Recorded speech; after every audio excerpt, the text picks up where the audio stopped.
이처럼 대통령 집무실 용산 시대가 점차 가시화하고 있습니다. 기존의 청와대는 시민들의 몫으로 돌아갈 예정인데요. 청와대 개방 문제를 둘러싼 신구 권력 간의 미묘한 경쟁의식도 엿보입니다. 장보경 기자입니다. 청와대가 그간 출입을 제한한 청와대 건물 뒤편의 북악산 남측면을 일반 시민에 개방한다고 밝혔습니다.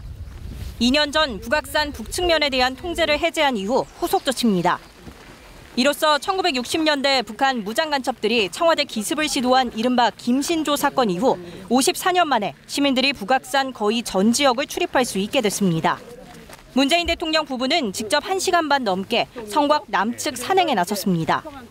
이제 이게 청와대로 바로 연결이 되거든요. 그 청와대하고 어떻게 연결되는지 제가 좀 보여드리고 싶어서 여기서 내려오지 않고 바로 청와대로 들어가는 쪽으로 그렇게 코스를 잡으려고 합니다.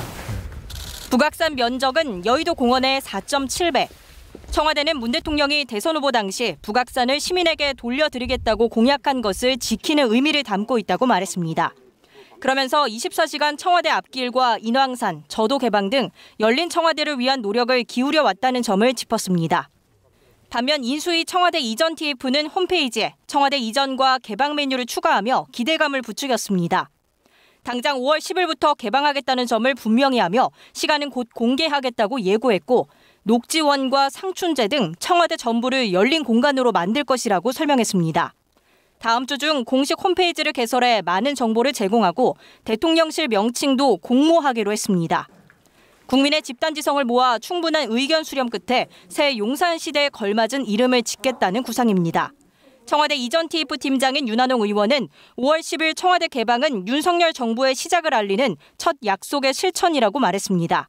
대통령과 당선인 측이 앞다퉈 청와대 개방을 위한 조치를 취하는 것을 두고 미묘한 경쟁이 붙은 것 아니냐는 관측도 제기됩니다. 한편 인수위 내부에서는 예비비가 상정될 임시 국무회의는 문 대통령이 아닌 김부겸 총리가 주재하는 점을 두고도 아쉽다는 의견이 흘러나왔습니다. 연합뉴스 TV 장보경입니다.